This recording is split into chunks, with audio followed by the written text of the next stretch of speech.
Yes, hello everyone. Very good afternoon. Continue करते हैं. I hope you all are doing good.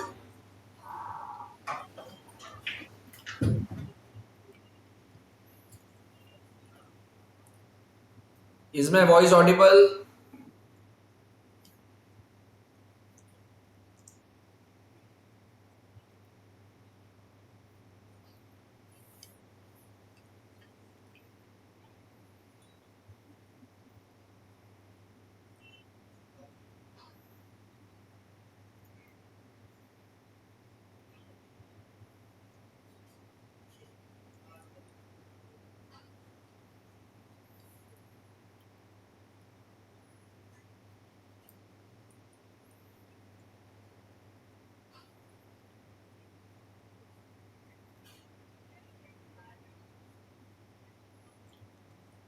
Okay, we will start.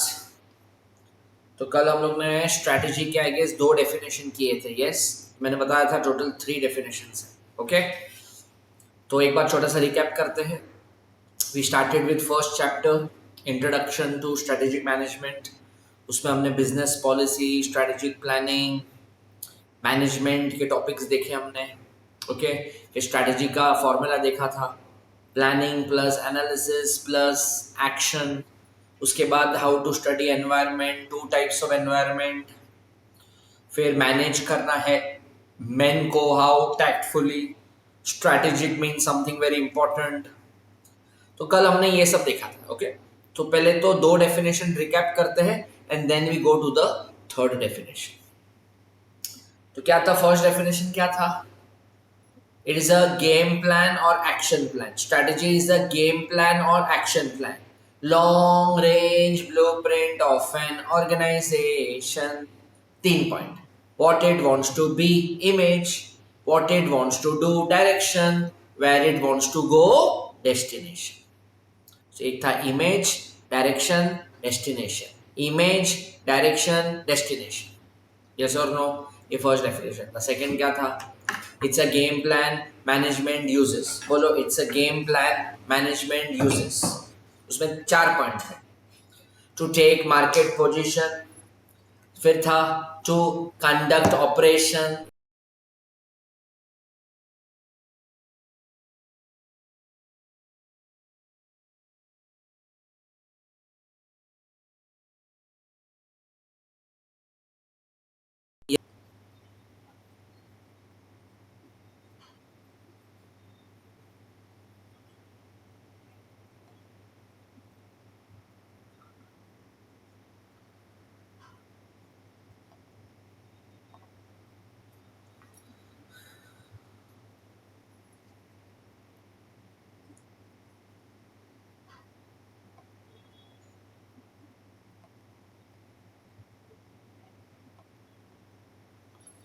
Okay, so क्या था? It's a game plan management uses. 4 points. To take market position, to conduct operation, to attract and satisfy customers, and to achieve its objectives. Yes or no?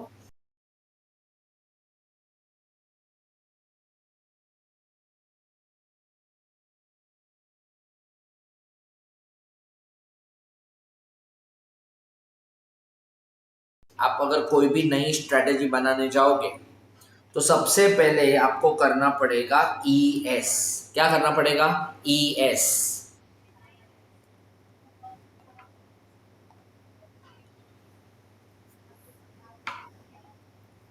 तो सबसे पहले आपको करना पड़ेगा ES. What is ES? Environmental scanning. And आपको मैंने कल सिखाया था there are 2 types of environment, IE, EE. क्या क्या? IE, EE. 2 types of environment, internal, external. SW है तो इंटरनल, OT है तो एक्सटर्नल. ये भी सिखाया था मैंने. फेवरेबल है तो अटैक, अनफेवरेबल है तो डिफेंस. उसके बाद आप करोगे स्ट्रैटेजी फॉर्मुलेशन. क्या क्या क्या? Strategy formulation. उसके बाद आप करोगे स्ट्रैटेजी इंप्लीमेंटेशन. क्या? Strategy implementation. तो पहले एनवायरनमेंट को स्कैन करोगे, चेक करोगे इंटरनल एक्सटर्नल एनवायरनमेंट फेवरेबल है कि अनफेवरेबल है। फेवरेबल है तो आगे बढ़ोगे। कैसे आगे बढ़ोगे? स्ट्रैटेजी को फॉर्मुलेट करोगे, क्राफ्ट करोगे स्ट्रैटेजी को। Top level, business level, lower level, that is your corporate level, business level and function level, तीनों मिलकर स्ट्रैटेजी फॉर्मुलेट करते हैं। एमसीक्यू में आएगा, याद रखना।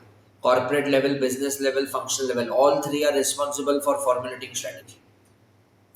उसके बाद होगा स्ट्रैटेजी का इम्प्लीमेंटेशन, और फिर चेक करना पड़ेगा कि प्लानिंग किया था वैसे इम्प्लीमेंटेशन हुआ है। बोलो बोलो बोलो। जैसे हमने प्लानिंग करी थी वैसे implementation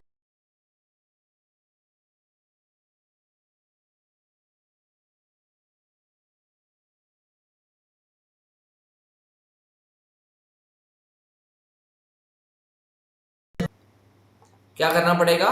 evaluation and control. Now can I से then it is a continuous process, it's a continuous process.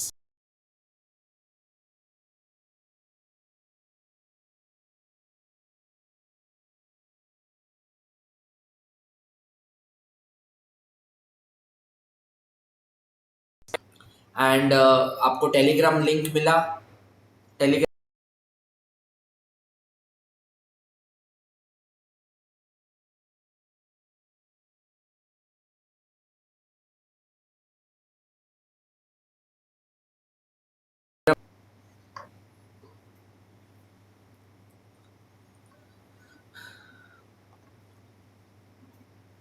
तो वो टेलीग्राम लिंक में ज्वाइन हो जाइए।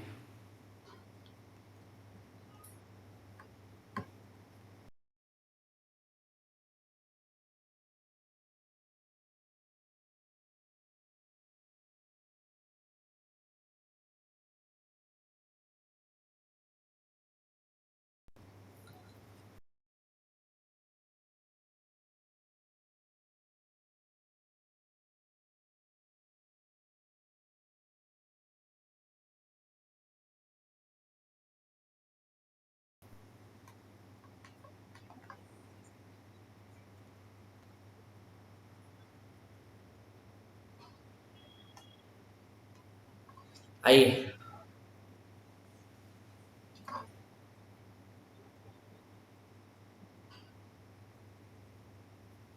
वो आप जिस ऐप में लेक्चर देख रहे हो ना उसमें डाल दिया है link.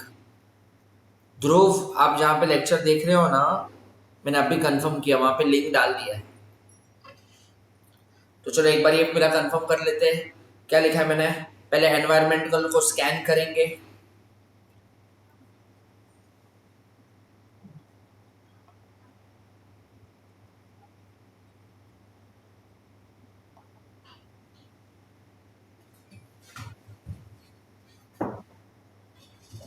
Just hold on, hold करिए।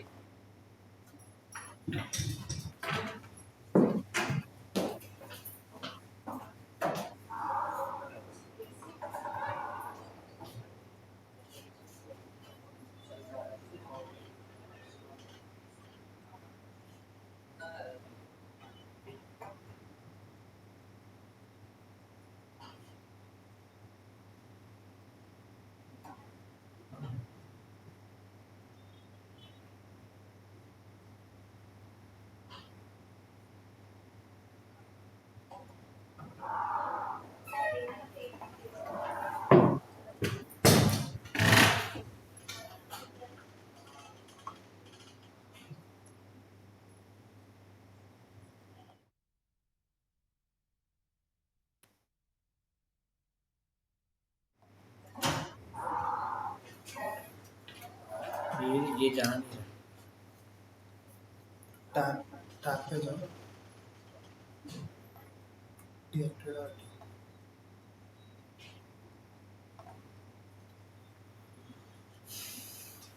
टैब और फुल कैमरा दोनों पे से। Now it is proper.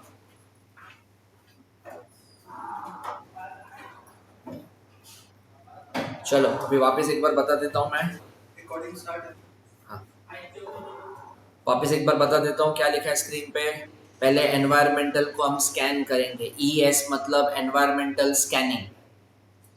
दो टाइप के एनवायरनमेंट है, IEEE, SW internal, OT external, favourable attack, unfavourable defence, ठीक है। उसके बाद लिखा है SF मतलब स्ट्रैटेजी फॉर्मुलेशन।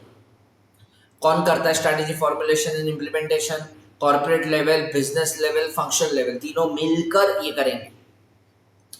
उसके बाद होगा स्ट्रैटेजी इम्प्लीमेंटेशन, एंड फिर चेक करने का कि जैसे हमने प्लानिंग करी थी वैसा स्ट्रैटेजी इंप्लीमेंट हुआ है तो अच्छी बात है, पर अगर नहीं हुआ है देन इवैल्यूएशन एंड कंट्रोल। क्या क्या? Evaluation and control.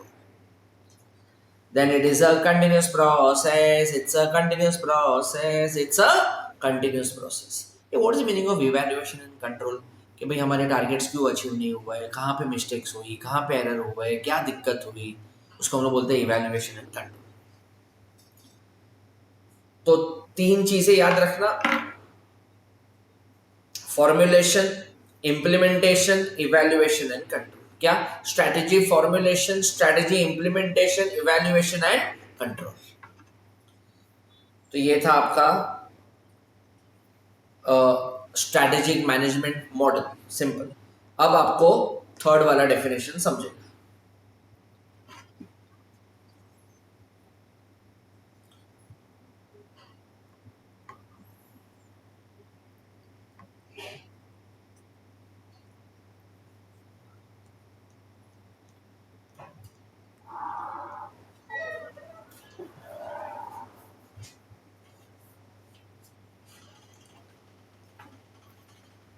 आइए थर्ड डेफिनेशन लिखते हैं।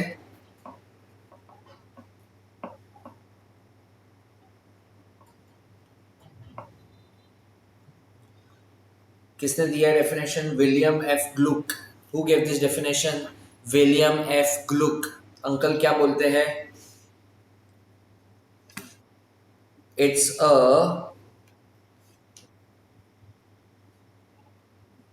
Unified comprehensive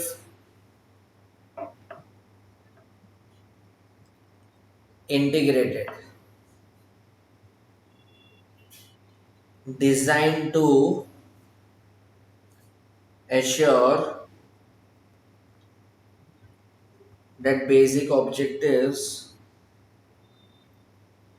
are achieved। एकदम छोटा definition, simple definition, unified, comprehensive, integrated. क्या? Unified, comprehensive, integrated. फिर से यूनिफाइड, कॉम्प्रिहेंसिव, इंटीग्रेटेड, तीन वर्ड है। So it's a unified, comprehensive, integrated, designed to ensure that basic objectives are achieved. Now you know what is the meaning of objective, सबको मालूम है ना? Survival, stability, efficiency, growth, profitability, wealth maximisation. तो unified का मतलब होता है unique. आप जो भी स्ट्रैटेजी बनाओगे वो यूनिक होनी चाहिए, डिस्टिंक्ट होनी चाहिए, डिफरेंट होनी चाहिए। प्लीज किसी और कंपनी का स्ट्रैटेजी कॉपी मत करना। सेकेंड, कॉम्प्रिहेंसिव का मतलब होता है strategy formulation, strategy implementation, strategy evaluation, इसको कहते हैं कॉम्प्रिहेंसिव। एंड थर्ड है इंटीग्रेटेड, मतलब corporate level, business level, function level, तीनों लेवल यहाँ पे कंसिडर किए जाएंगे। इसके लिए उसको कहा गया है क्या? इंटीग्रेटेड।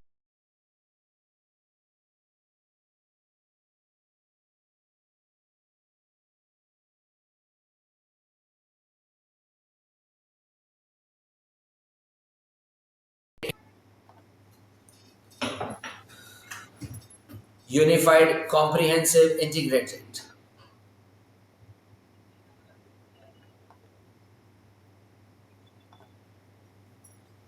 क्या बोला? Unified, comprehensive, integrated. यूनिफाइड का मतलब होता है यूनिक, कॉम्प्रिहेंसिव मतलब formulation, implementation, evaluation, and third क्या है? Corporate level, business level, function level, उसको हम लोग बोलते हैं integrated, designed to ensure that basic objectives are achieved. Total तीन डेफिनेशन हमारे हो गए। आइए, कॉपी किया सबने? कॉपी कर लो।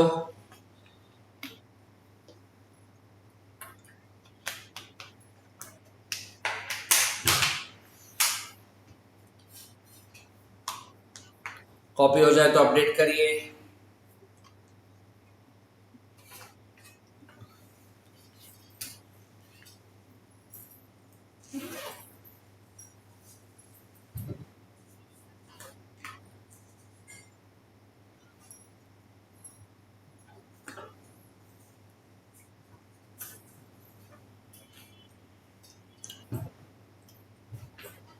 चलो we will go.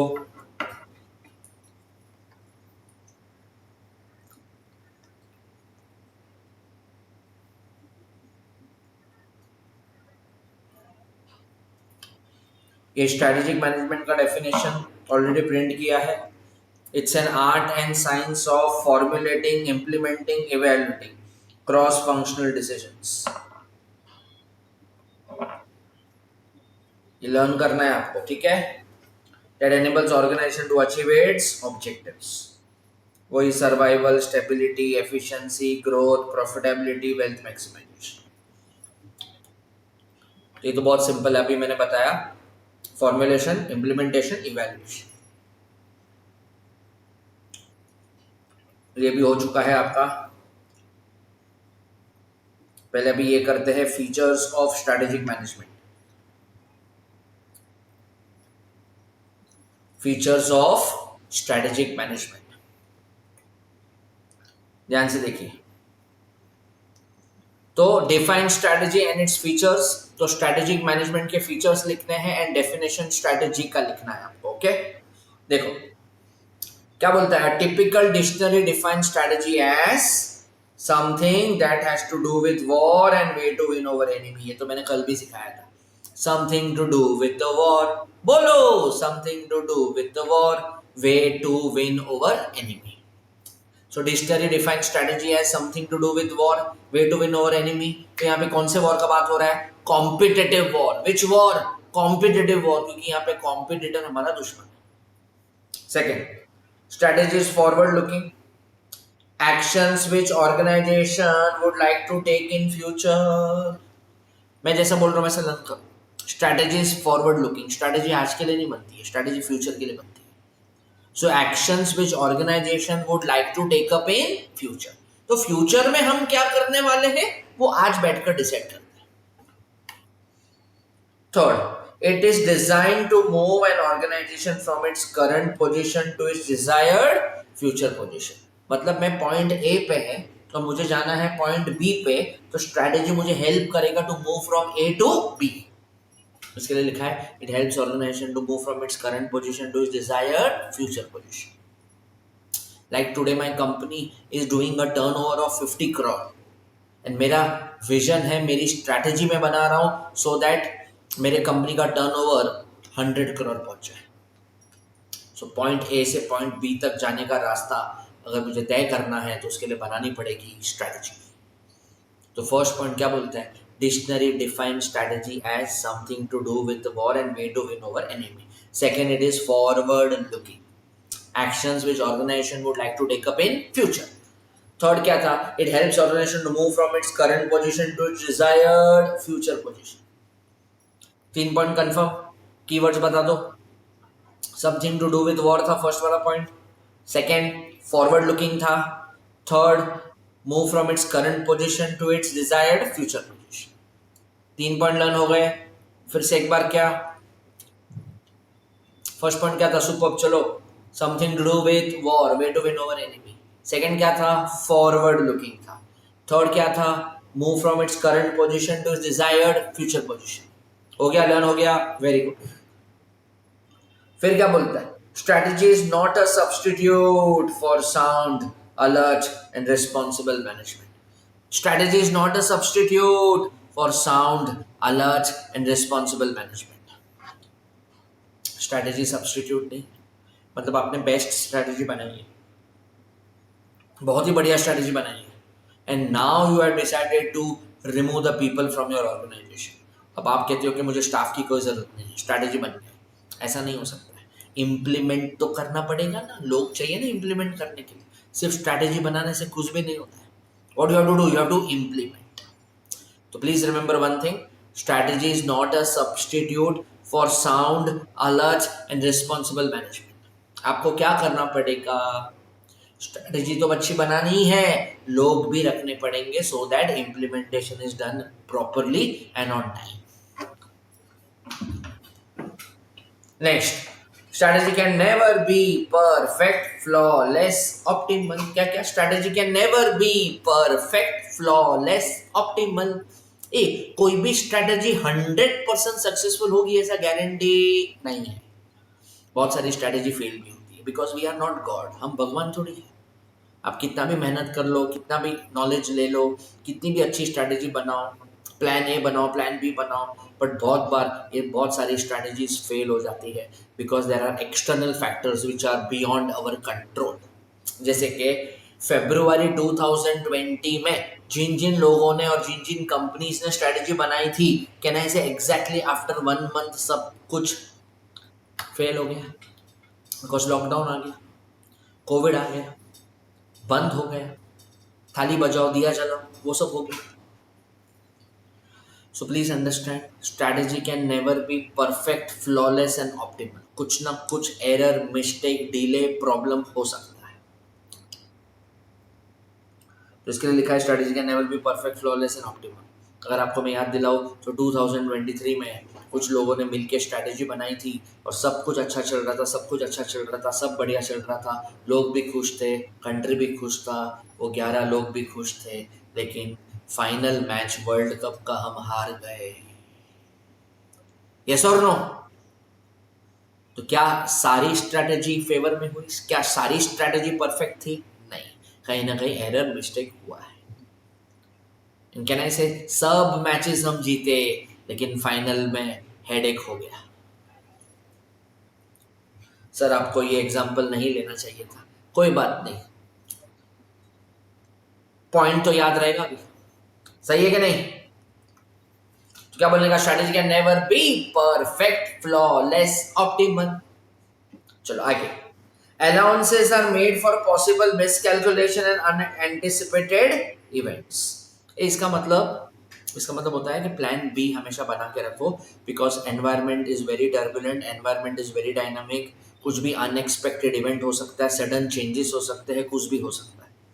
So it is better आप प्लान बी रखो, कुछ प्रोविजन क्रिएट करके रखो, कुछ अलाउंस क्रिएट करके रखो सो दैट बुरे वक्त में आपको काम आएगा. ये स्ट्रेटेजिक मैनेजमेंट आपको सिखाएगा. तो क्या बोलने का? Allowances are made for possible miscalculation and unanticipated events. तो लो यहां तक पहले कंफर्म करते हैं, फिर लास्ट के 3 पॉइंट देखेंगे. क्या बोलता है first point? Dictionary define strategy has something to do with war, way to win over enemy. Second, forward looking है. Third, helps organisation to move from its current position to its desired future position. उसके बाद strategy is not a substitute for sound, alert and responsible management. उसके बाद it can never be perfect, flawless, optimal. Optimal मतलब best, जरूरी नहीं है कि हमेशा होगा. फ्लॉलेस मतलब विदाउट एनी एरर, हमेशा ऐसा होगा जरूरी नहीं है. So it can never be perfect, flawless, optimal. Allowances are made for possible miscalculation and unexpected events. मतलब कुछ प्रोविजन, कुछ प्लान बी करके रखो, बुरे वक्त में काम आएगा. फिर बोलने का, in large organisation strategies are made at corporate level, business level as well as function level. तीनों लेवल पे स्ट्रेटेजी बनती है.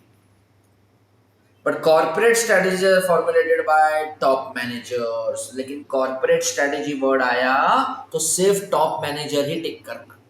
सिर्फ स्ट्रेटेजी आया ऑल 3 लेवल्स, कॉर्पोरेट स्ट्रेटेजी आया top level. And can I say it is essential for survival and growth of the business organization in a dynamic business environment. इसके लिए strategic management का information, knowledge, implementation बहुत ज़रूरी है अगर आपके business को सर्वाइव करना है, ग्रो करना है. तो मेन पॉइंट्स आप याद रख लीजिए. 7 to 8 पॉइंट्स हम लर्न कर लेंगे. बहुत ही ईजी है. क्वेश्चन आएगा, define strategy and explain features of strategic management. Question क्या आएगा? Define strategy and explain features of strategic management. तो डिक्शनरी डिफाइन स्ट्रेटेजी है something to do with war, वो एक point. Second, it is forward looking. Third, helps organisation to move from its current position to desired future position. उसके बाद it is not a substitute for sound alert and responsible management. उसके बाद क्या था? It can never be perfect, flawless, optimal. Allowances are made for possible miscalculation, मतलब provision करो कुछ। फिर बोलने का large organisations strategies are formulated at corporate level, business level, function level, but corporate strategies are made by top managers। बस main points याद रखो। चलो 30 सेकेंड्स दे रहा हूँ रिवाइज करने के लिए फटाफट। 30 सेकेंड्स, वेरी गुड।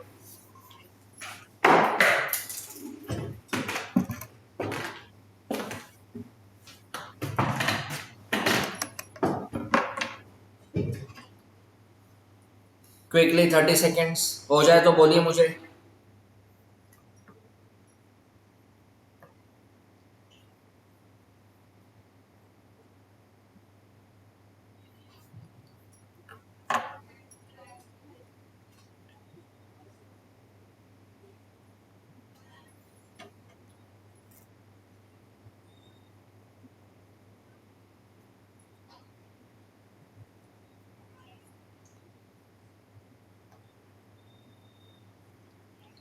डन हो गया?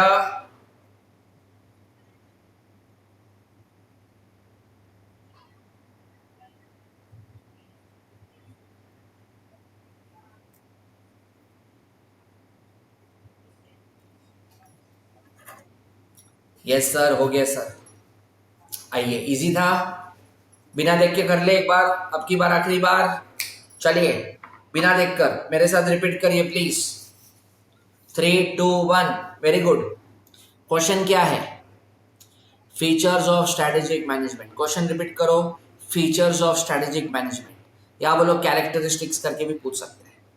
Number 1, dictionary defines strategy as, बोलो बोलो रिपीट करो, dictionary defines strategy as something to do with war, way to win over enemy. Second क्या था? It is forward looking, actions which organization would like to take up in future, a today के future, then helps organization to move from its current position to desired future position। 3 point confirm. Fourth, it is not a substitute for sound alert and responsible management। Fourth point हो गया। Fifth क्या था? it can never be perfect, flawless, optimal। हम लोग भगवान नहीं है, mistake हो सकता है। उसके बाद allowances are made for possible miscalculation and unexpected events. Provision create करके रखो, प्लान बी बना के रखो। उसके बाद in large organisation strategies are formulated at corporate level, business level, function level, but corporate strategies are made by top managers. Full stop लेके जाइए। आइए नेक्स्ट क्वेश्चन की तरफ जाते हैं। क्वेश्चन पूछा है strategic management is a bundle of tricks and magic. क्या क्या क्या? Strategic management is a bundle of tricks and magic. Do you agree? A bundle of tricks and magic मतलब क्या स्ट्रेटेजिक मैनेजमेंट कोई जादू की छड़ी है कि ऐसे घुमाया, ऐसे अगर घुमाया तो प्रॉफिट हो जाएगा कंपनी में? नहीं। आदित्य बुक्स डिस्पैच कर दी गई है, मैक्सिमम कल या परसों तक आपके घर पे रिसीव हो जाएगा। डिस्पैच हो चुका है।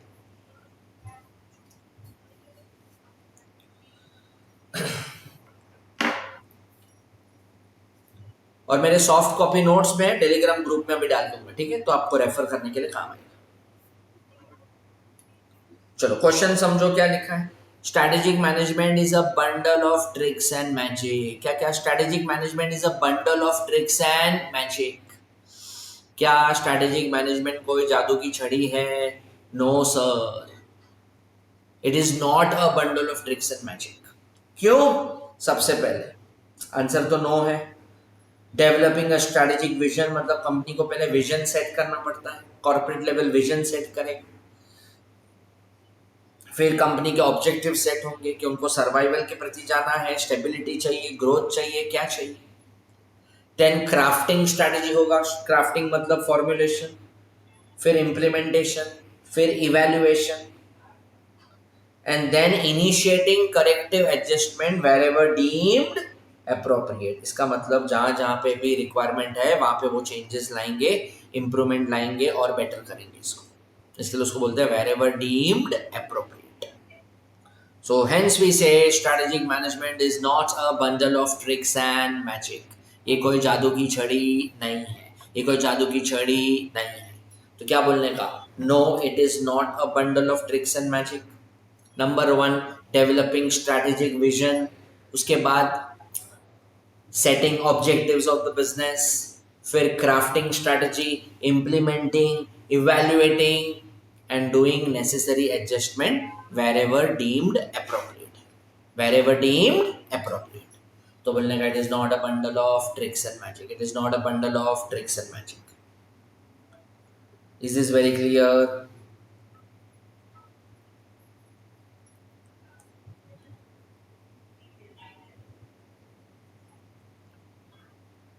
आई होप ये आंसर एकदम क्लियर है। एग्जाम में वो लोग पूछते हैं, बी प्रिपेयर्ड, बी रेडी।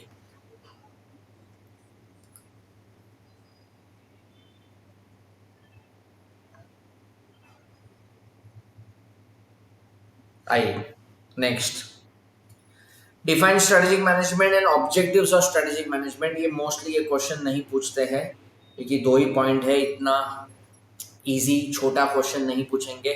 अच्छा, सब लोग मेरे को पहले चैट बॉक्स में बताओ, features of strategic management learn हो चुका है आपका? क्या सभी को याद है सारे पॉइंट्स?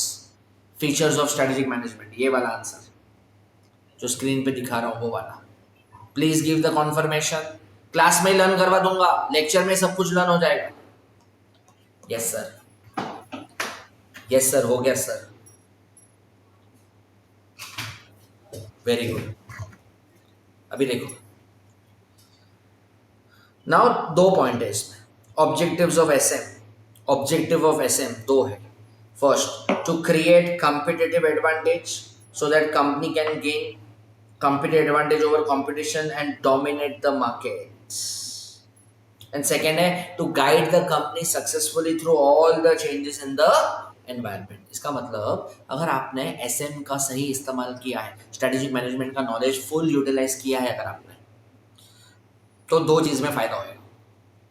एक, आपको कॉम्पिटिटिव एडवांटेज मिलेगा, मीनिंग बताऊंगा मैं इसका क्या होता है, and second, it will help your company go successfully through all the changes in the environment.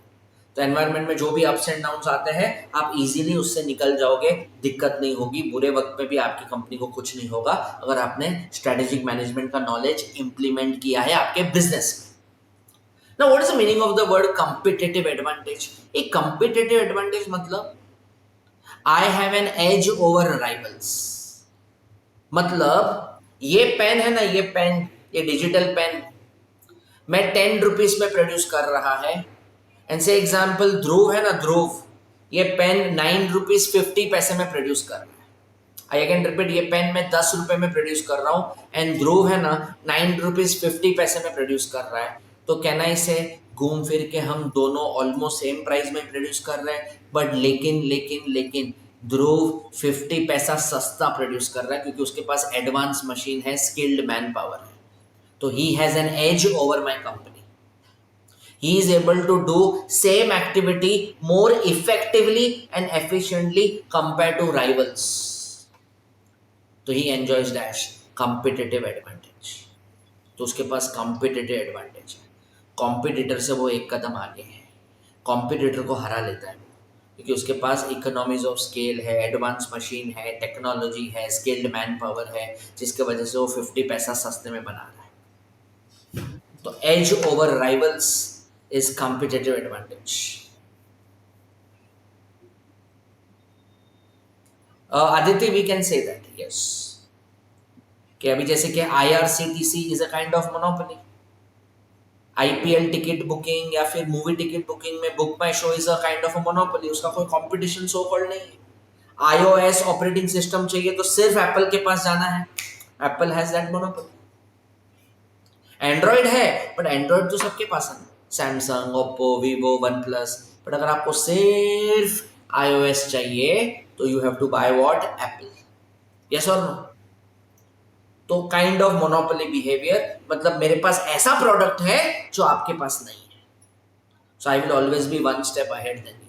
I will enjoy what? Competitive advantage. तो एक चीज याद रखने का, if you have core competency you get competitive advantage. Now what is meaning of core competency? So core competency का मतलब होता है anything what you do best becomes your core competency. Repeat करो, anything what you do best becomes your core competency. जैसे कि गाना तो सब लोग गाते हैं, ठीक है, बट कहना ऐसे लता मंगेशकर का वॉइस ऐसा दूसरा वॉइस कहीं और नहीं है। कहां से लाओगे वैसा वॉइस? कॉमेडी तो सब लोग करते हैं, हंसाते तो सब लोग हैं, बट चार्ली चैपलिन की जो स्किल्स थे वो यूनिक है। माइकल जैक्सन का जो डांस है वो यूनिक है। When it comes to cricket, who is the god of cricket? Sachin Tendulkar की 100 सेंचुरीज यूनिक है, उसके जैसा दूसरा कोई और नहीं है, और जो था वो रिटायर हो गया टेस्ट में से। सो ऐसा कुछ जो सामने वाले के पास ना हो, एंड जिसकी वजह से आपके पास हमेशा वो एडवांटेज रहेगा, आप ज्यादा प्रॉफिट्स कमाओगे, सुपीरियर प्रॉफिट्स कमाओगे। So if you have dash you will get dash. क्या बोलने का? If you have core competency you get competitive advantage. अब 30 मिनट्स का पिज्जा डिलीवरी सिर्फ और सिर्फ डोमिनोज ही कर सकता है। पिज्जा हट 41 मिनट्स ले रहा था, बहुत ट्राई किया उसने, बट वो 41 मिनट्स के ऊपर नहीं जा पा रहा था, उसके नीचे जा ही नहीं पा रहा था। सो सी उसके पास वो एडवांटेज है। Domino's has that advantage, Charlie Chaplin has that advantage, Lata Mangeshkar का voice advantage. So please remember, core competency should be difficult to copy, costly to imitate, and वो rare होता है। अगर वो सबके पास है ना तो वो competency है, जो सिर्फ आपके पास है ना वो core competency है। क्या क्या क्या? जो सबके पास है वो क्या है? competency। competency मतलब काबिलियत। जो सिर्फ आपके पास है वो core competency। अब से एग्जांपल, फ्यूचर में आप भी शायद प्रोफेसर बनोगे तो पता चला आप ऑडिट भी सिखाते हो, आप एसएम भी सिखाते हो, आप एफएम भी सिखाते हो, एग्जांपल। पर पता चला कि यार आप ऑडिट में बहुत जबरदस्त हो, you are very good in audit, मतलब आपकी कोर कॉम्पिटेंसी ऑडिट में, एंड उसके वजह से ऑडिट में ज्यादा बच्चे आते हैं, and you have that edge over others, you have edge over rivals. Are you getting my point? So if you have CC you will get CA। क्या क्या? if you have CC you will get CA। what is CC? core competency। what is CA? competitive advantage। तो एक महान इंसान है Jack Welch, उन्होंने एक बहुत अच्छी बात बोली है that if you don't have competitive advantage then don't compete। Business मत शुरू करना, खुद को पूछो कि मेरे प्रोडक्ट में ऐसा क्या है जो कस्टमर मेरे पास आएगा, मेरा सर्विस ऐसा कुछ यूनिक है कि कस्टमर मेरे पास क्यों आए। You should have some edge over rivals, you should be able to do same task more better than your rivals, then you enjoy competitive advantage। जो सबके पास है वो competency है, जो सिर्फ आपके पास है वो core competency है। I am doing business, you are doing business, but you are doing better business than me। You are earning profit, I am earning profit, but you are earning superior profits compared to me। You have core competency, core competency। चलो भी मेरे को chat box में बताओ, world में सबसे number 1 mobile company कौन सी? वर्ल्ड की number 1 mobile company, chat box.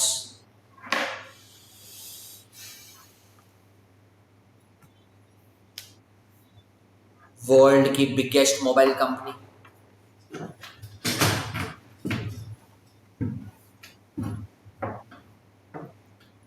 Which company is world's number 1 mobile company?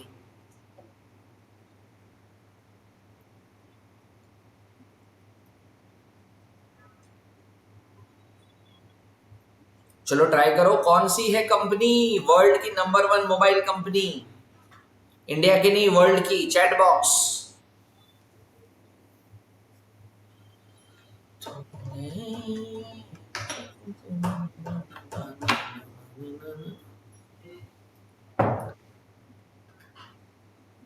No, the correct answer is Apple. Correct answer is Apple. Apple world का biggest mobile company है, almost $3 trillion valuation है उसका, almost $3 trillion. India में number 1 Samsung है, मैं world का पूछा, Apple है एप्पल। अब मेरे को बताओ एप्पल क्यों नंबर 1 बना? फोन ही तो बेचता है, बट नहीं, एप्पल के फोन में क्या है? एलिगेंस है, स्टाइल है, स्टेटस सिंबल है। वो देखना कभी भी कोई सेलिब्रिटी को हायर नहीं करेगा, वो रणवीर अनुष्का को हायर नहीं करेगा, वो विराट कोहली आलिया भट्ट को हायर नहीं करेगा, उसका फोन ही उसका सेलिब्रिटी है। उसके एडवर्टाइजमेंट्स देखना कितने simple, crystal clear simple advertisements होती है, कुछ ना कहना और बहुत कुछ कह जाना, सिंपल एडवर्टाइजमेंट्स। अब उनके फीचर, उसके प्रोडक्ट में सबसे बड़ा फीचर क्या है मालूम है? कि अगर फोन को कुछ हुआ तो वो लोग रिपेयर नहीं करेंगे, सीधा रिप्लेस करके देंगे अगर वारंटी में है तो। They will not repair, they will get it replaced. ऐसा सर्विस कोई और कंपनी नहीं दे रहा है। उस प्रोडक्ट का प्राइवेसी बहुत जबरदस्त है, डिजाइन सॉलिड है, ड्यूरेबिलिटी है, एकदम प्रीमियम रिच वाला फीलिंग देता है फोन। मैं यूज कर रहा हूं, इसके मुझे पता है उसका डेटा लीक नहीं होगा, प्राइवेट रहेगा आपका डेटा। अगर आपने एप्पल आईडी यूजर पासवर्ड अगर भूल गए तो किसी और को डेटा छोड़ो, आपको भी आपका डेटा नहीं मिलेगा। प्रिवेसी है, प्रिवेसी, एलिगेंस है, स्टाइल है, ड्यूरेबिलिटी है, रिप्लेस करके देते हैं, स्टेटस सिंबल है, प्राइवेसी है, सब फीचर है, कैमरा क्वालिटी है, सब फीचर है। एंड मुझे कहो बताओ कि ये सारे फीचर्स अगर आपको मिल जाए और अगर आप ये फोन यूज करो तो क्या ना से दिल से एक ही आवाज निकलेगी कि इतना मजा क्यों आ रहा है? अरे क्योंकि हमने 1,40,000 रुपया दिया है। सी एमआई क्या बोलता है? एमआई बोलता है कि मेरे फोन में सारे फीचर्स है 40,000, एप्पल बोलता है 1,40,000। यस और नो? उसके पीछे रीजन, उनके पास वो कोर कॉम्पिटेंसी है, ऐसे ही वर्ल्ड के नंबर 1 नहीं बने वो लोग, and that is the reason they have edge over others, edge over others. हाँ महंगा तो है, किडनी विडनी भी बेचनी पड़ती है कभी कभार। तो please understand this phone is not for the mass, it is only for the class. इसके लिए महंगा है, 1.5 लाख 2 लाख का फोन आ जाता है। I hope competitive advantage word is very clear. Core competency is clear. चलो मैं एक लाइन बोलूंगा, तुम कंप्लीट करना, ठीक है? जी करदा दिला दू तेनू डैश, जी करदा दिला दू तेनू डैश।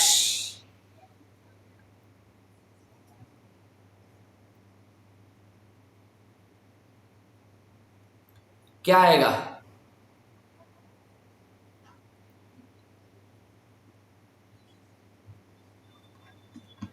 क्या आएगा आंसर? जी करदा दिला दू तेनू क्या?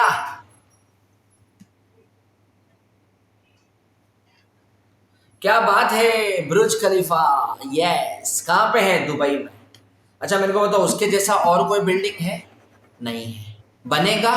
नहीं बनेगा। मुंबई में बना दूं मैं? नहीं बन सकता है। गुजरात में बनेगा? नहीं बनेगा सर। यूनिक है, यूनिक बिल्डिंग है, एलिगेंस है, स्टाइल है, one of the best buildings है मिडल ईस्ट में। रेयर है, रेयर, डिफिकल्ट टू कॉपी है वो बिल्डिंग, है सम कोर कॉम्पिटेंसी, सैमसंग ने बनाया है वो building. Are you getting my point?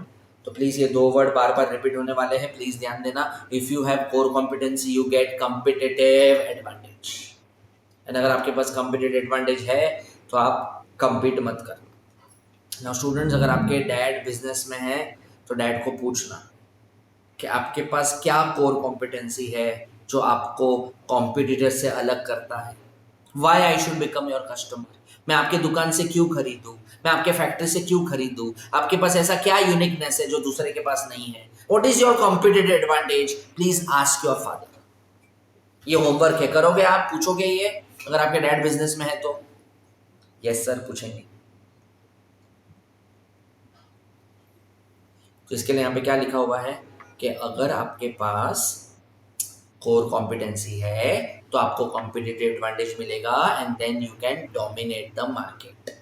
आप मार्केट में डोमिनेट कर सकते हो, आप नंबर 1 बन सकते हो, मार्केट लीडर बन सकते हो।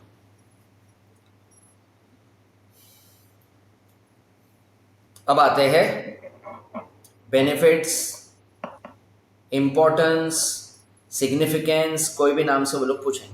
Benefits, importance, significance, benefits, importance, significance, बोलो बेनिफिट्स, इंपॉर्टेंस, सिग्निफिकेंस।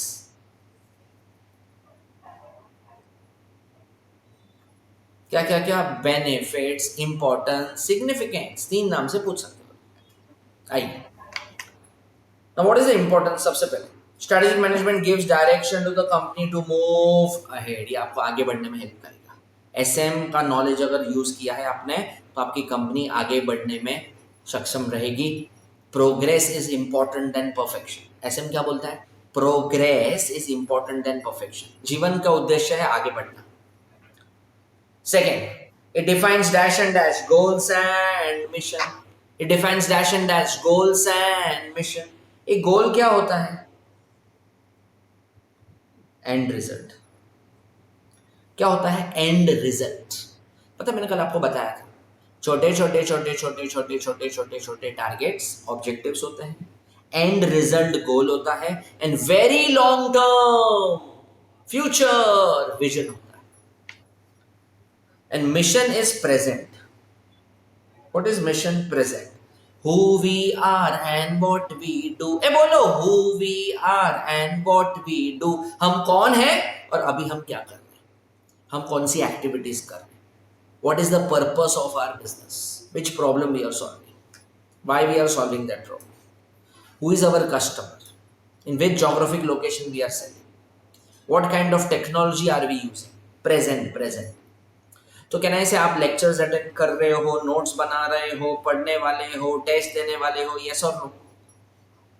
तो उसको हम लोग बोलते हैं आप मिशन पे हो, ताकि आप आपका गोल अचीव कर सको सीए बनने का। एक बार सीए बन जाओगे तो आप आपके धीरे धीरे विजन तक भी पहुंचोगे। तो याद रखना, mission is present, mission is present. अभी आप क्या कर रहे हो? Which business you are in right now? What are your goals? What is the purpose of your organization? What role your organization plays in the society today, आज? तो उसको हम लोग बोलते हैं मिशन। मिशन प्रेजेंट है, विजन फ्यूचर है। Mission present है, विजन फ्यूचर है। Next, it helps management to define realistic objectives and goals which are in line with company's vision. कैसे ऑब्जेक्टिव सेट करने को सिखाएगा वो? Realistic objectives. और वो ऑब्जेक्टिव्स ऐसे सेट करो जो आपके विजन तक आपको ले जाए। अब एग्जाम्पल ना, कहना ऐसे, जैसे मैंने आपको बताया था लास्ट लेक्चर कि my vision is to teach at Harvard Business School. तो मुझे लोगों ने पूछा कि सर आप आपके विजन तक पहुंचने के लिए क्या कर रहे हो, अभी क्या कर रहे हो? तो मैंने बोला कि मैं तो 3rd स्टैंडर्ड एंड 4th स्टैंडर्ड के प्राइवेट ट्यूशन लेता हूँ। तो मेरे को बताओ, will I be able to reach to my vision? मैं अभी जो कर रहा हूं, क्या वो मेरे विजन तक मुझे पहुंचने में हेल्प करेगा? Answer is capital letter no. सही है कि नहीं? अरे सर, किसी यूनिवर्सिटी में सिखाओ, बड़े इंस्टीट्यूट में सिखाओ, कोई बड़े कॉलेज में सिखाओ, बड़े कोचिंग क्लास में सिखाओ, वहां से शायद आपको रूट मिलेगा, चांस मिलेगा ऊपर जाने का।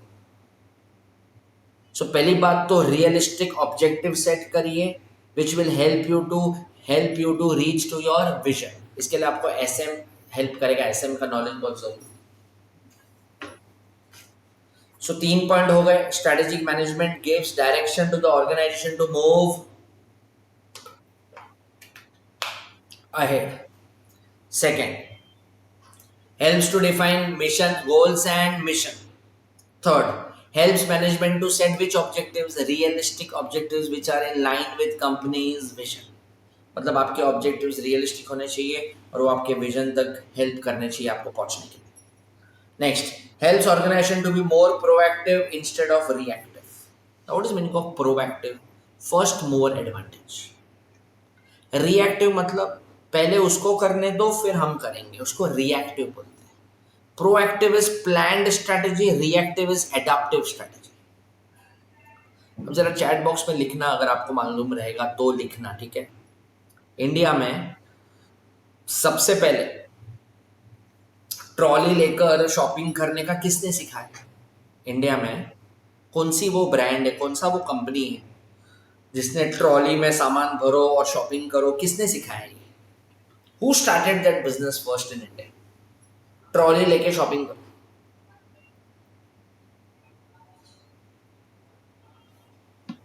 वो कल्चर कौन लाया इंडिया में? ट्रॉली से शॉपिंग करने का कल्चर कौन लाया?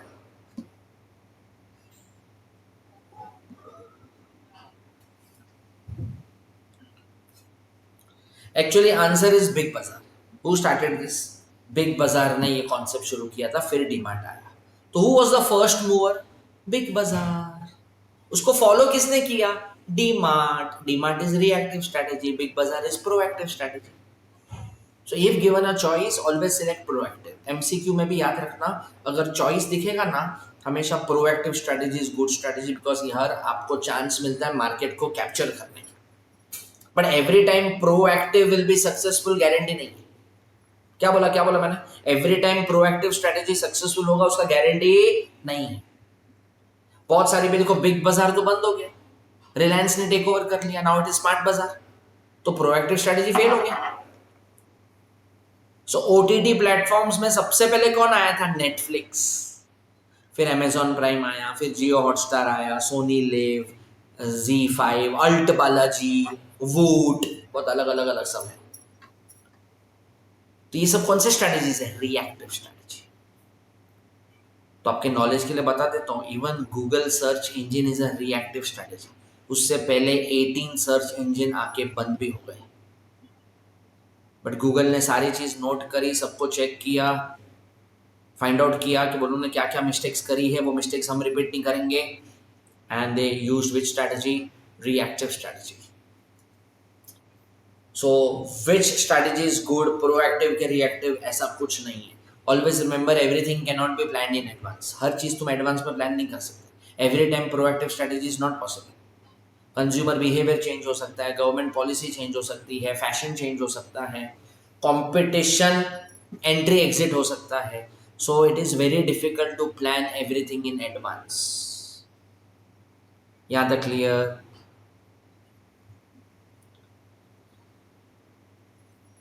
तो बोलने का strategic management helps to be more proactive rather than reactive. India में 4G सबसे पहले कौन लाया? रिलायंस। उसके बाद कौन आया? Bharti Airtel, Vodafone idea. 5G कौन लाया? डोकला, मतलब वही मुकेश अंबानी। पर उसको बाद में कौन फॉलो किया? Airtel and Vodafone Idea. तो 4G 5G में Jio is what? Proactive. Airtel Vodafone reactive. First mover और वो है लास्ट मूवर। आइए next, organisation are able to analyse and take actions instead of just being mere spectators. इसका मतलब, अगर आपने स्ट्रेटेजिक मैनेजमेंट अच्छी तरह से यूज किया है तो आप एक्शन लेने में बिलीव करोगे, ना कि सिर्फ तमाशा देखोगे।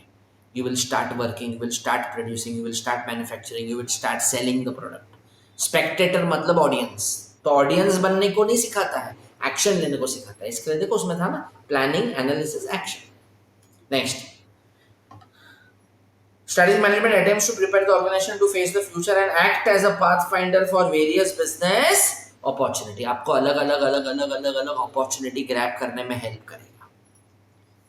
Then it serves as a corporate defense mechanism against mistakes and pitfalls। क्या? It serves as a corporate defense mechanism against mistakes and pitfalls। Now what is meaning of corporate defense mechanism? वो आपके company के सामने एक shield तैयार कर देगा। मतलब अगर आपकी कंपनी से कुछ एरर हुआ है, कुछ मिस्टेक हुआ है, कुछ लॉसेस हुए हैं, तो टेंशन ले लेने का। जहाँ पे आपका 100 रुपीज़ जाने वाला था, अब वहाँ पे से 40 रुपीज़ जाएंगे, 60 रुपीज़ बच जाएगा। बिकॉज SM आपको सिखाएगा कि प्रोविजन क्रिएट करो, अलाउंस क्रिएट करो, बुरे वक्त में बैक प्लान B बना के रखो, है ना, बताया था मैंने। उसको बोलते हैं कॉर्पोरेट डिफेंस मैकेनिज्म। ये जैसे कि कोविड के वक्त आपने भी वैक्सीन ली थी, मैंने भी वैक्सीन ली थी। सो can I say our body has developed that mechanism to fight against virus. अब वायरस आएगा तो हमको छोटा मोटा बुखार होगा, बट ज्यादा कुछ नहीं होगा। तो कंपनी में भी प्रॉब्लम आएगा, लेकिन अगर आपने SM का नॉलेज अच्छी तरीके से यूज किया है ना, तो कंपनी वो प्रॉब्लम से इजीली बाहर आ जाएगा। कम खर्चे में, कम लॉस में यू विल बी आउट। उसको बोलते हैं corporate defence mechanism against mistakes and pitfalls. गलत डिसीजन, रॉन्ग डिसीजन से आपको इजीली बाहर निकाल देगा। Next, it helps the organization to develop certain core competency and competitive advantage। ये तो मैंने ऑलरेडी आपको सिखा दिया है। जो सबके पास है वो competency, जो सिर्फ आपके पास है वो core competency। सब प्रॉफिट कमा रहे हैं क्योंकि उनके पास competency है, बट आप ज्यादा प्रॉफिट कमा रहे हैं क्योंकि आपके पास core competency है। इसके लिए आपको मिल रहा है competitive advantage। एकदम सिंपल। तो पॉइंट्स रिपीट करेंगे। क्या था? Importance, benefit, significance. First, it gives direction to the organization to move ahead. Defines goals and mission. Goals and mission, mission मतलब प्रेजेंट। ओके, देन क्या था? Helps to set realistic objectives which are in line with company's vision. कौन से objective set करने में help करेगा? Realistic objective, जो आपके विजन तक पहुंचने में आपको मदद करेगा।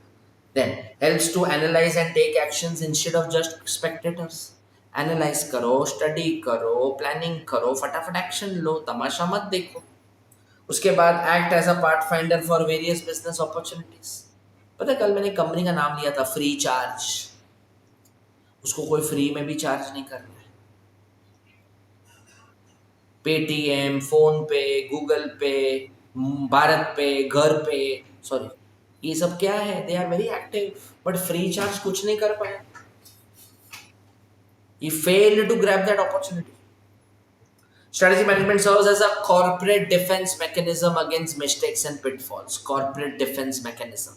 What is the meaning of corporate defense mechanism? ये मतलब वो कंपनी में प्रॉब्लम नहीं आएगा क्या? नहीं नहीं, प्रॉब्लम आएगा, आप इजीली वो प्रॉब्लम से बाहर आ जाओगे। एक शील्ड तैयार हो जाएगा, आपको कंपनी को कुछ ज्यादा नहीं होगा। And helps organization to achieve two things: core competency and competitive advantage, जो बिजनेस के सर्वाइवल के लिए बहुत जरूरी है। चलो आपको 30 सेकेंड्स मिलेंगे, नजर घुमा लीजिए फटाफट। 30 सेकेंड्स, 30 सेकेंड्स। लर्न कर लेंगे इंपॉर्टेंस, बेनिफिट, सिग्निफिकेंस। 3 नाम से क्वेश्चन आ सकता है।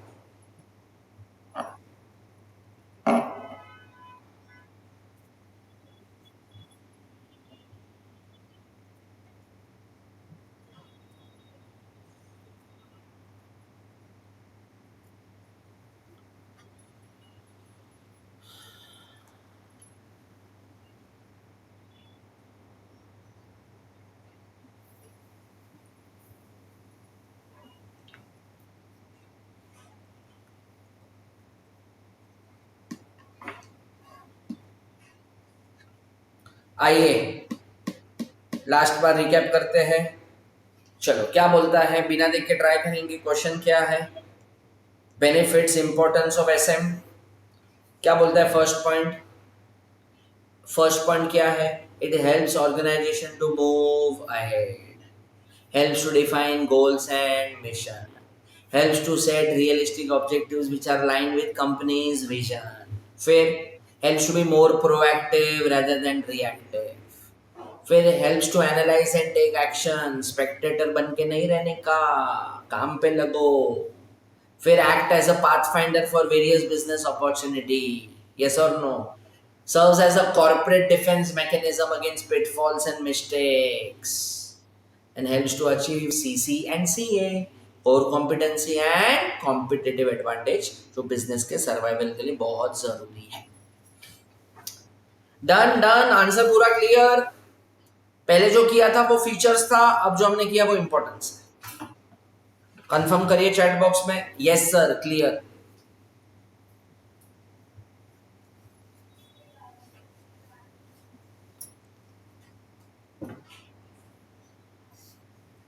आइए नेक्स्ट की तरफ जाते हैं।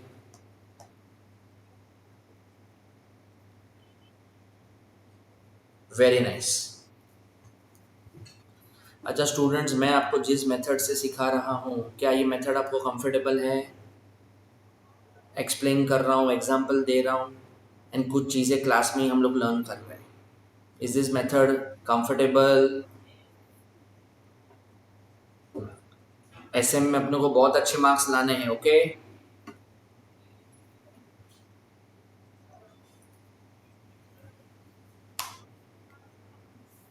Very good.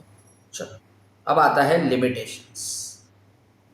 या फिर ड्रॉबैक्स, लिमिटेशंस या फिर ड्रॉबैक्स, लिमिटेशंस या फिर drawbacks. Thank you Aditya, thank you राशि, भूमिका, ध्रुव, थैंक यू सो मच। ये आपके बाकी भी जो फ्रेंड्स रहेंगे उनको भी कहिए एटलीस्ट, और 2-3 लेक्चर्स उनको ट्रायल में चाहिए तो मिल जाएंगे उनको। So please tell your friends to join, उनका भी फायदा हो जाएगा। आइए अब है लिमिटेशंस एंड ड्रॉबैक्स। मतलब स्ट्रेटेजिक मैनेजमेंट 100% सक्सेसफुल नहीं है, उसके भी कुछ प्रॉब्लम्स है, उसके भी कुछ लिमिटेशंस है, उसके भी कुछ ड्रॉबैक्स है, उसकी भी कुछ नेगेटिविटी है। ओके क्या प्रॉब्लम्स है? आइए फर्स्ट, वो सारे हिंडरेंसेस को काउंटर नहीं कर सकता। हिंडरेंसेस मतलब प्रॉब्लम्स। सबसे पहले strategic management is a costly process. It is which process? Costly process. Strategic management is which process? Costly process. Now students, अगर आपको स्ट्रेटेजी बनानी है तो कैन आई से you need experts, you need strategist, you need planners, you need economist, you need senior people, top level के बंदे चाहिए जो वो काम ऑलरेडी कर चुके हैं। तो ये सब लोग फ्री में थोड़ी काम करेंगे, we need to give them money. तो अगर से एग्जांपल मैंने ऐसा एडवाइजर किसी को बुलाया कि भाई आप प्लीज एडवाइस दीजिए हमारे कंपनी में कि भाई हमको क्या करना चाहिए, कैसे करना चाहिए, स्ट्रैटेजी कैसे बननी चाहिए, तो वो जो प्लानर होगा, वो एक्सपर्ट होगा, वो पैसे लेगा। It's a costly process boss. And more important, आप एक चीज के पीछे भागोगे तो आपका दूसरा जो रूटीन बिजनेस है वो डिस्टर्ब होने वाला है, वहां पे नुकसान होगा वो अलग। मतलब right now I am into teaching field, मैं प्रोफेसर हूँ, मैं स्ट्रेटेजिक मैनेजमेंट पढ़ाता हूँ। बट से एग्जाम्पल अगर मैं सोचूं, प्लानिंग करूं कि नहीं अब मैं ऑडिट भी पढ़ाऊंगा, अभी मैं ये भी करूंगा, अभी मैं ACCA में भी पढ़ाऊंगा, तो उसकी तैयारी करूंगा, उसकी स्ट्रेटेजी बनाऊंगा, तो कहना से मेरा ये मेन बिजनेस, मेरा main routine work will get disturb. तो वहां पे भी तो नुकसान है कि सर अपना मेन काम छोड़ के बाकी सब चीजों में लग चुके हैं, तो यहाँ पे तो कोई ध्यान दे ही नहीं रहा है, तो your routine business is getting disturb. तो strategic management is which process? Costly process. लोग चाहिए, एक्सपर्ट्स चाहिए, प्लानर्स चाहिए, वो लोग पैसे लेते हैं। Then strategic management is a time consuming process. ऐसा तो है नहीं कि चलो फ्री बैठे हैं, बोर्ड मीटिंग में आते हैं, प्लानिंग करते हैं, स्ट्रैटेजी बना लेते हैं, हो गया फ्री। ऐसा तो होगा नहीं, मंथ्स एंड मंथ्स चले जाते हैं। कितने टाइम, कितना वक्त जाएगा ये सब करने में? It's a time consuming process. Third, environment is highly complex and turbulent. Environment keeps on changing. एकदम डायनामिक है, अनफ्रेंडली है। What will happen tomorrow we really don't know. Natural calamity, plane गिर रहे हैं आजकल, है ना? क्या होगा कल अपने को नहीं पता। What is going to happen we really don't know. बहुत ही फ्लक्चुएटिंग बिहेवियर है। तो please understand, environment is very complex, unfriendly, turbulent, unstable, keeps on changing.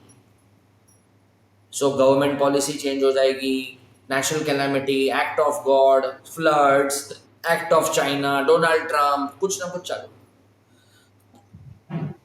फिर the organisation estimate about its future में inadequately go wrong and jeopardise all strategic plans. Jeopardise मतलब सब कुछ बिगाड़ के रख देगा। आपने जो भी प्लानिंग करी थी वो सब कुछ ऊपर नीचे हो सकता है। तो कोविड के वक्त जिन्होंने प्लानिंग किया था वो सब गड़बड़ हो गया। It is difficult to understand the complex environment and exactly pin point how it will shape up in future. क्या क्या क्या? It is difficult to understand the environment and exactly pin point how it will shape up in future. मतलब कोई भी ये predict नहीं कर सकता कि फ्यूचर में एग्जैक्टली क्या होगा। सच में मेरे कंपनी कितने प्रॉफिट्स होंगे, नहीं होंगे, वेरी डिफिकल्ट टू प्रेडिक्ट। इसके लिए लिखा हुआ है exactly, it is very difficult to exactly pin point how it will shape up in future and it is difficult to clearly estimate the competitive response to firm's strategy. मतलब से example, मैंने कोई strategy बनाई, मैंने वो strategy implement करी, अब मेरा कॉम्पिटिटर उसमें क्या रिस्पॉन्स देगा, डिफिकल्ट है बोलना। से एग्जांपल, अगर भारतीय एयरटेल ने कोई नया स्कीम निकाला, इंटरनेट डेटा पैक, कुछ नया स्कीम, जबरदस्त स्कीम निकाला, तो रिलायंस जियो चुप थोड़ी बैठेगा, वोडाफोन चुप थोड़ी बैठेगा, वो लोग भी तो रिएक्ट करेंगे। बट वो लोग क्या रिएक्ट करेंगे, what will be their next move, that is very difficult to estimate. इसके लिए एसएम 100% सक्सेसफुल नहीं है, उसके भी प्रॉब्लम्स है, उसके भी ड्रॉबैक्स है। और स्टूडेंट्स प्लीज मेंशन करो, इसके अंदर के भी पॉइंट्स आपको लिखने हैं। आईसीआई मॉड्यूल और जो मटेरियल आप फॉलो करोगे उसके अंदर भी आपको पॉइंट्स लिखने, ये सिर्फ हेड पॉइंट्स है, ठीक है। ये वाले आंसर का बात करो, ये हेड पॉइंट है, इसके अंदर भी 3 लाइन आपको एक्सप्लेन करनी है, ओके। पर्टिकुलरली ये वाला आंसर डोंट मिस आउट। तो ये क्या थे लिमिटेशंस। फर्स्ट क्या था, it's a costly process. Second, time consuming process, तुम्हारे रूटीन चीज़ें डिस्टर्ब होगी, एक्सपर्ट्स प्लानर्स को पैसे देने पड़ते हैं। Then environment is highly complex and turbulent, unstable है, अनफ्रेंडली है, keeps on changing, nothing remains constant. उसके बाद जो भी आप एस्टिमेट करोगे आगे के plans, it can jeopardise all your strategic plans, सब कुछ बिगाड़ के रख सकता है, बिकॉज फ्यूचर बहुत अनसर्टन है। फिर it is difficult to understand the complex environment and exactly pin point how it will shape up in future. आप कितनी भी प्लानिंग कर लो, होगा तो वही जो भगवान चाहता है। तो एग्जैक्टली पिन पॉइंट करना मुश्किल है कि ऐसे ही होगा। And difficult to estimate competitive response to इस फर्म स्ट्रेटजी। कॉम्पिटिटर क्या करेगा नेक्स्ट, क्या रिस्पॉन्स देगा, उसका क्या रिएक्शन देगा। मैंने 30% डिस्काउंट रखा है, क्या वो भी 30% देने वाला है, क्या वो ज्यादा डिस्काउंट देगा, क्या वो बिल्कुल नहीं देगा, डिफिकल्ट टू टेल। सारे points clear. Costly process, time consuming process, environment highly dynamic, turbulent है मतलब अनस्टेबल है, एग्जैक्टली पिन पॉइंट करना बहुत मुश्किल है, it can jeopardise all your strategic plans and is difficult to estimate competitive response to firm's strategies. इसका अंदर का भी प्लीज लिखना है आपको। आईसीआई मॉड्यूल अगर फॉलो कर रहे हो कोई दिक्कत नहीं है, उसके अंदर आंसर दिया हुआ है। पर्टिकुलरली ये वाले आंसर का बात कर रहा हूँ मैं। Is this answer very clear? Yes sir, हो गया क्लियर।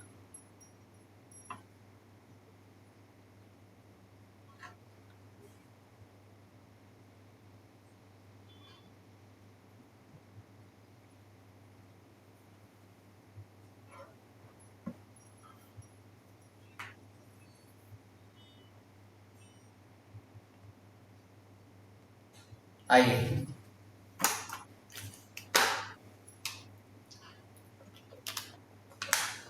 तो आज हमने टोटल 3 इंपॉर्टेंट क्वेश्चन किए।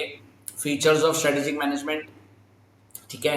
फिर importance benefits of strategic management, उसको आप सिग्निफिकेंस के नाम से भी आता है वो क्वेश्चन। एंड फिर हमने किया limitations of strategic management. Limitations को हम लोग ड्रॉबैक्स भी बोलते हैं, ठीक है। 2 लाइन का इंट्रोडक्शन लिखने का एंड फिर मेन आंसर शुरू करने का, और लिमिटेशंस को आप अंदर भी एक्सप्लेन करोगे। ये तो हमने कल ही कर लिया था, top level, middle level, business level. अब ये देखते हैं कॉर्पोरेट लेवल में। तो ये board of director, staff, senior executive, CEO, they are responsible for taking which decision, strategic decision. Strategic मतलब समथिंग वेरी, क्या, समथिंग वेरी इंपॉर्टेंट। क्या क्या, समथिंग वेरी इंपॉर्टेंट, उसको हम लोग क्या बोलते हैं, स्ट्रैटेजिक।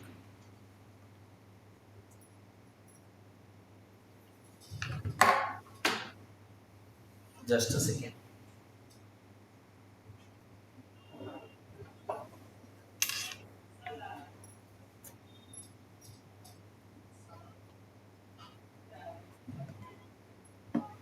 आइए, now what task are perform by strategic manager. Student, strategic manager को हम लोग स्ट्रेटेजिक लीडर भी बोलते हैं। क्या बोलते हैं, स्ट्रेटेजिक लीडर। स्ट्रेटेजिक मैनेजर का दूसरा नाम स्ट्रेटेजिक लीडर। सिंपल भाषा में मैं यहाँ पे टॉप लेवल बंदों की बात करने वाला हूँ, कॉर्पोरेट लेवल की बात करने वाला हूँ। CEO, board of director, CFO, vice president, top level की बात करने वाला हूँ। स्ट्रेटेजिक मैनेजर भी कॉर्पोरेट लेवल का ही बंदा होता है ना। व्हाट रोल ही प्लेस, उसका क्या काम। पहली बात तो वो डिसाइड करेगा कि which business we should be in, हम हमारी कंपनी कौन से बिजनेस में होनी चाहिए और कौन से बिजनेस में नहीं होनी चाहिए। देखो, The primary task of strategic manager is conceptualizing, designing and executing company strategies. Conceptualize मतलब आइडिया लाएगा, डिजाइन करेगा उसको ऑन पीस ऑफ पेपर पे और उसको एग्जीक्यूट करेगा कि कंपनी कौन सी स्ट्रैटेजी यूज करेगी. टोटल 4 स्ट्रैटेजी होती है. कितनी स्ट्रैटेजी होती है? 4. Stability, expansion, retrenchment, combination. Chapter 4 में करूंगा ये, ठीक है, डिटेल में. Stability, expansion, retrenchment, combination. अब स्टेबिलिटी मतलब कुछ मत करो, नहीं कुछ नया मत करो, कल बोला था. एक्सपांशन मतलब ग्रोथ, आगे बढ़ो. 2 ब्रांच नहीं 5 ब्रांच करो, 5 नहीं 15 ब्रांच करो, ग्रोथ. रिट्रेंचमेंट मतलब बिजनेस को थोड़ा कम कर दो. तुम्हारे 10 ब्रांच है लेकिन 2 ब्रांच तो बहुत ही लॉस मेकिंग है, तो बंद कर दो भाई उसको. 8 ब्रांच पे ध्यान दो. Focus on 8 branches, close those 2 branches. Then इसको हम लोग बोलते हैं रिट्रेंचमेंट. स्कोप रिड्यूस कर दिया, बिजनेस का स्कोप कम कर दिया. कॉम्बिनेशन मतलब तीनों का कॉम्बिनेशन. कुछ बिजनेसेस में एक्सपेंशन यूज कर रहा हूँ, कहीं पे मैं स्टेबिलिटी यूज कर रहा हूँ, कुछ कुछ बिजनेसेस को मैंने बंद किया है. चैप्टर 4 में डिटेल में सीखेंगे. तो कौन सी स्ट्रैटेजी यूज करनी है?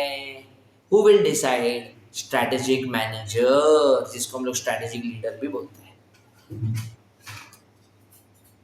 तो वो 3 चीजें करता है: conceptualising, designing, executing. Conceptualising, designing, executing. क्या? कंपनी की स्ट्रैटेजीज. बोलो. Conceptualising, designing, executing. क्या? कंपनी की स्ट्रैटेजीज. और कितनी स्ट्रैटेजी है? 4. कितनी? 4. Stability, expansion, retrenchment, combination. तो देखो उसका काम क्या है. To set corporate vision, mission and goals.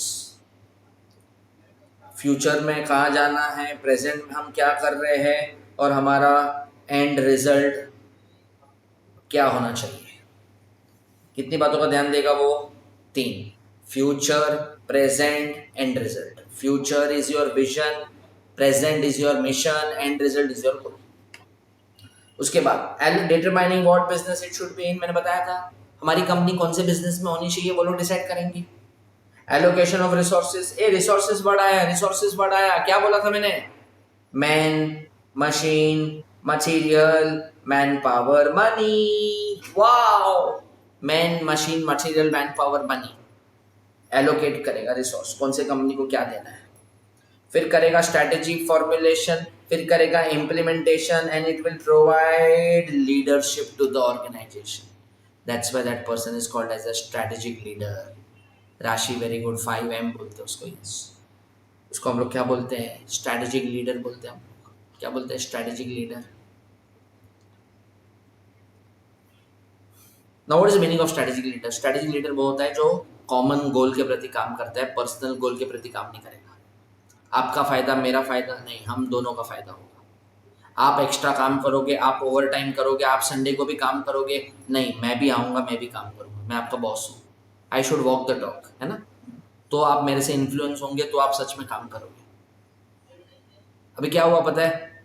मेहनत आपने किया, एक्स्ट्रा काम आपने किया, इंसेंटिव्स मैं लेके गया, एनुअल डे में अवार्ड मुझे मिला मेरे बॉस की तरफ से, बट मैंने अपनी टीम का एक बार भी नाम नहीं लिया. I am not a strategic leader. Strategic leader वो होता है जो बुरे वक्त में खुद आगे आता है और अपनी टीम को पीछे करता है कि नहीं लॉस मेरे वजह से हुआ है, उनका कोई गलती नहीं. स्ट्रैटेजिक लीडर वो होता है जो अच्छे वक्त में खुद पीछे चला जाता है और अपनी टीम को आगे करता है कि इनके वजह से हम लोग जीते हैं. MS Dhoni is a strategic leader. So during bad times he will take the blame and during good times he will give credit to others. वो स्ट्रैटेजिक लीडर होता है. स्ट्रैटेजिक लीडर को अगर पहचानना है ना तो याद रखना, he will always throw personal influence, he will never throw positional influence. क्या बोला? He will always throw personal influence. वो कोई भी पोजीशन में हो फिर भी लोग उसका बात सुनेंगे, उसका रिस्पेक्ट करेंगे.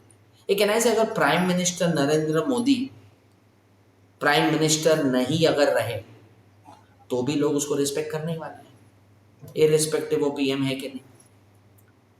देखो सचिन तेंदुलकर पर्सनल इन्फ्लुएंस, अर्जुन तेंदुलकर उसका बेटा positional influence.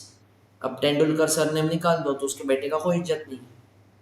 Amit Shah personal influence, Jay Shah positional influence. Amitabh Bachchan personal influence, Abhishek Bachchan positional influence. Mahatma Gandhi personal influence and छोड़ो जाने दो, अभी मुझे कुछ ज्यादा बोलना नहीं है, लेक्चर रिकॉर्ड हो रहा है, कंट्रोवर्सी हो जाएगा। ठीक है, आप समझ गए मैं क्या बोलना चाहता हूँ। वो बंदा होता है स्ट्रेटेजिक लीडर, एंड जो सच में लीडर होगा ना, वो हमेशा क्या करेगा मालूम है? वो फॉलोअर्स क्रिएट नहीं करेगा, वो लीडर्स क्रिएट करेगा। Good leader is that person who creates more leaders who can lead the leaders. ऐसे बंदों को वो तैयार करेगा जो उससे भी सीनियर बंदों को वो लीड कर सके, इंस्ट्रक्शन दे सके। वो होता है स्ट्रेटेजिक लीडर। एंड अगर आपको अच्छा बॉस मिला ना, स्ट्रेटेजिक लीडर मिला ना अगर आपके लाइफ में, तो क्या ना, you will work with head and hearts.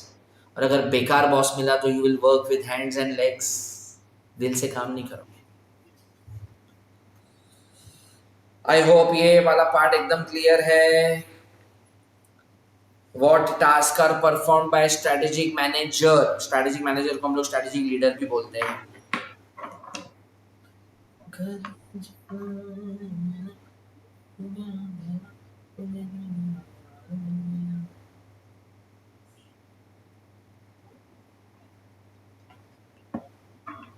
Good to go? Yes sir, आगे जाते हैं। Clear sir? Yes sir. अभी आ रहा है distinguish between corporate level, business level, functional level. आज के लिए लास्ट क्वेश्चन करते हैं, distinguish between corporate level, business level, functional level. I guess सबको पता है, corporate business functional, corporate business functional. ठीक है, सबसे पहले consist of CEO and other top level executives, chairman, board of directors, सब आ जाएगा। इनका काम क्या होता है? To oversee the development of strategies for the whole organization. पूरे कंपनी का जिम्मेदारी इनके ऊपर होता है। फिर defining the mission and goals of the organization, determining what business it should be in, कि कंपनी के गोल्स क्या होंगे, वो किस बिजनेस में होगा। Allocating resources among the different businesses, it is with home, corporate level, कि कौन से बिजनेस को कितने फंड्स देने हैं, मटेरियल क्या पहुंचाना है, किस टाइप का मैन पावर देना है, कौन से बिजनेस में हमको रहना चाहिए, कौन सा बिजनेस हमको बंद करना चाहिए। Everything is decided by corporate level. अब आता है सेकेंड लेवल, बिजनेस लेवल को हम लोग कौन सा लेवल बोलते हैं? डिविजनल लेवल का भी नाम दिया गया। तो divisional manager, staff, general manager, कोई भी नाम ले सकते हैं। To translate general statements, that is strategies, into concrete strategies of individual business. अब से एग्जांपल, अगर मैं आपके कंपनी में आऊँ, मैं बॉस हूँ, मैं सीईओ हूँ, ओके, आप बिजनेस लेवल मैनेजर हो। मैं अगर आपके आके बोलूँ, आपको स्टेटमेंट दूँ कि मुझे आपकी कंपनी प्रॉफिट बनती हुई दिखनी चाहिए, आपकी कंपनी में प्रॉफिट्स होना चाहिए, मुझे नहीं मालूम, कुछ भी करो लेकिन प्रॉफिट्स होना चाहिए। अब इतना बोल के मैं चला गया, पर प्रॉफिट्स कितने होने चाहिए वो मैंने बोला नहीं। कब तक प्रॉफिट्स होने चाहिए वो बताया नहीं। Quarterly profit, half yearly profit, monthly profit, yearly profit, मैंने कुछ भी नहीं बोला है।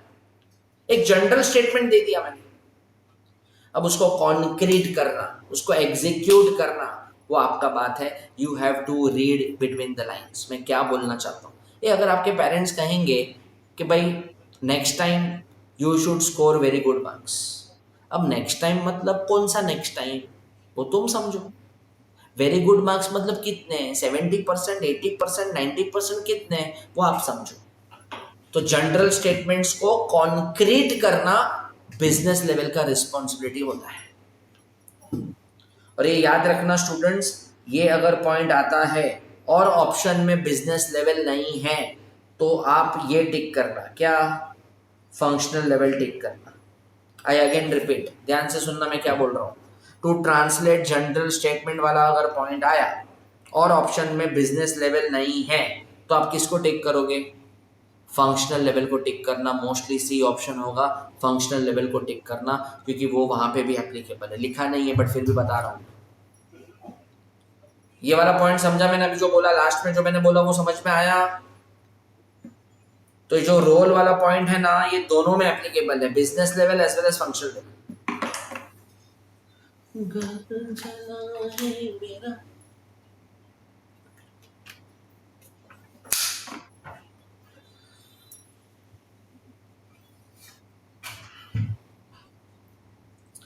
आइए, the development of strategies by individual business area to support corporate strategy सर्च divisions are called as SBU, strategic business unit. अभी SBU क्या होता है मालूम है? Group of companies. क्या बोलने का? Group of companies. क्या बोला मैंने? Group of companies. क्या क्या? ग्रुप ऑफ कंपनीज आपस में कॉम्पिटिटर्स हैं, बट सबका ओनर एक ही है, सबका मालिक एक है, ये सबका मालिक एक है। जैसे कि ओप्पो, वीवो, वन प्लस, तीनों किसको बिलोंग करते हैं? BBK electronics. उनकी कंपनी का नाम क्या है? BBK electronics. So Oppo, Vivo, OnePlus तीनों एक ही कंपनी को बिलोंग करते हैं, पर तीनों आपस में क्या बनाते हैं? फोन्स।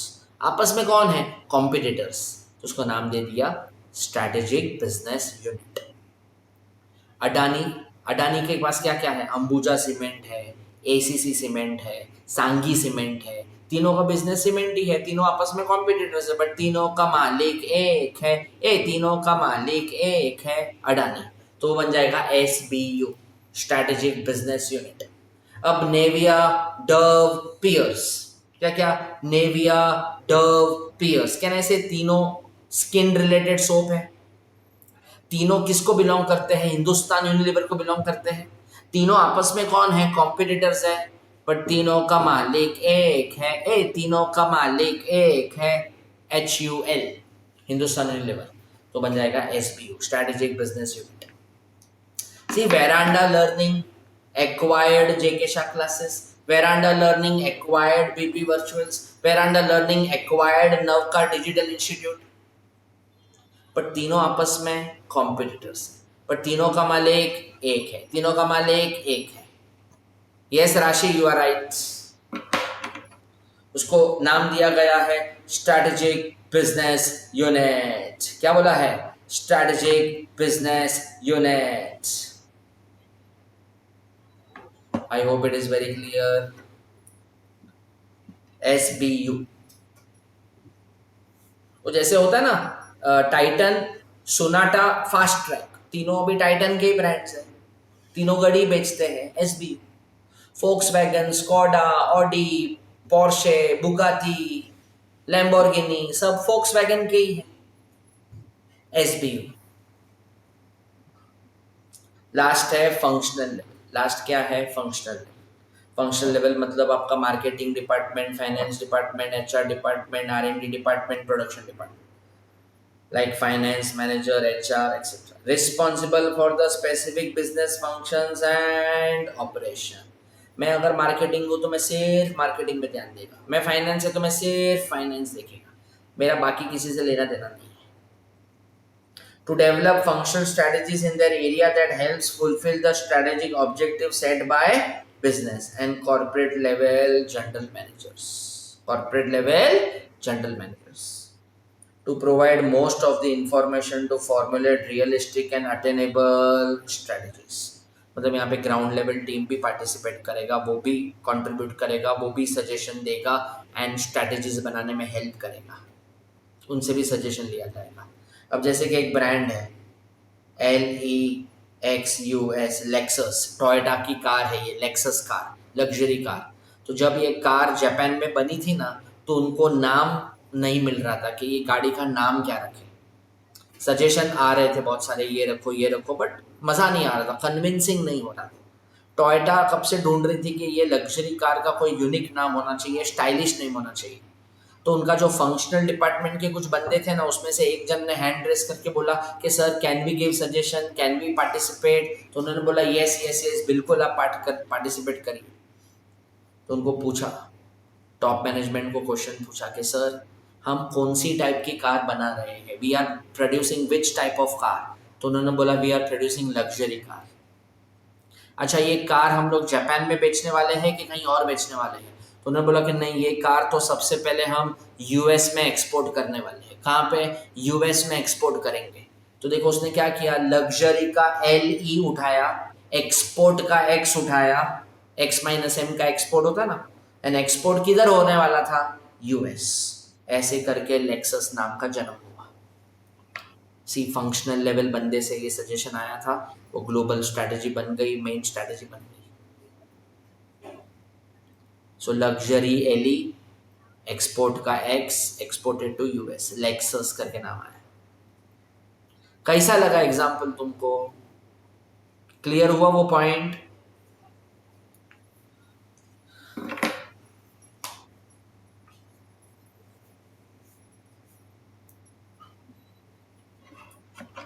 चलिए,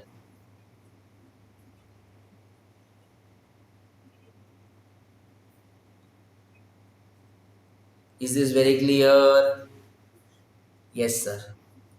अभी देखो, अभी नेक्स्ट मेन टॉपिक शुरू हो रहा है, छोटा सा इंट्रोडक्शन दे देता हूं, देन कल कंटिन्यू करेंगे। ओके, इंट्रोडक्शन खाली। अभी टॉपिक क्या है? Strategic intent. What is the name of the topic? Strategic intent. क्या क्या क्या? Strategic intent. इंटेंट का मतलब होता है इंटेंशन, इंटेंशन का मतलब होता है पर्पस। इंग्लिश में वाई, हिंदी में क्यों? बोलो, इंग्लिश में वाई, हिंदी में क्यों? इंटेंट मतलब why you are into this business, why you started this business, why you are doing chartered accountancy, why you want to teach. Why का आंसर होना चाहिए। वाई मतलब इंटेंट। आपका बिजनेस करने के पीछे इंटेंशन क्या है? बिजनेस क्यों करना चाहते हो? क्यों? सो क्यों रिप्रेजेंट्स इंटेंट। इंटेंट मतलब पर्पस, पर्पस मतलब इंटेंशन, इंटेंशन मतलब पर्पस। इंग्लिश में वाई, हिंदी में क्यों? बोलो, इंग्लिश में वाई, हिंदी में क्यों? उसको हम लोग बोलते हैं strategic intent. So intentions through which organizational manager plans future course of action, that intention is called as strategic intention. That intention is called as what? Strategic intention. It is the base of all the activities. Base मतलब starting. सबसे पहले आपको पता होना चाहिए ना कि आप ये बिजनेस में क्यों आए हो, कौन सा प्रॉब्लम सॉल्व कर रहे हो, why you want to come in this business, which problem you are going to solve. CA क्यों करना चाहते हो?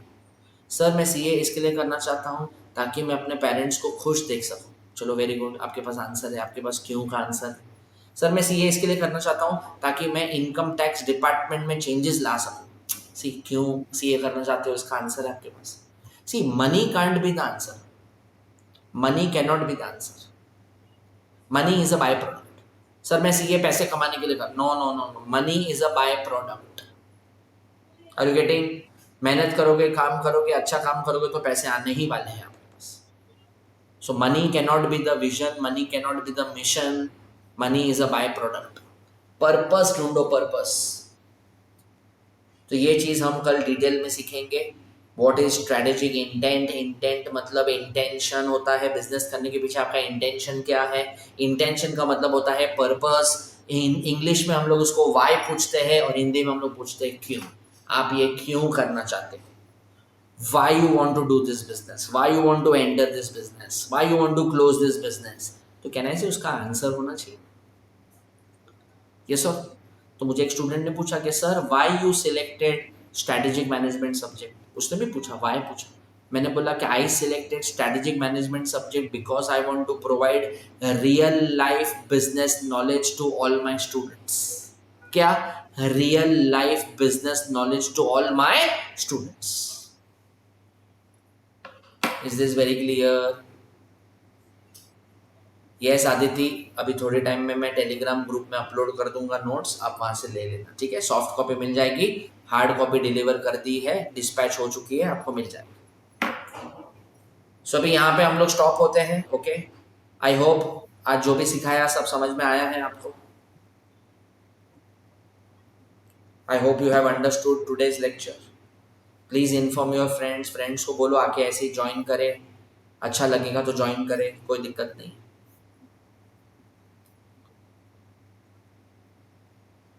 सारे कॉन्सेप्ट्स क्लियर?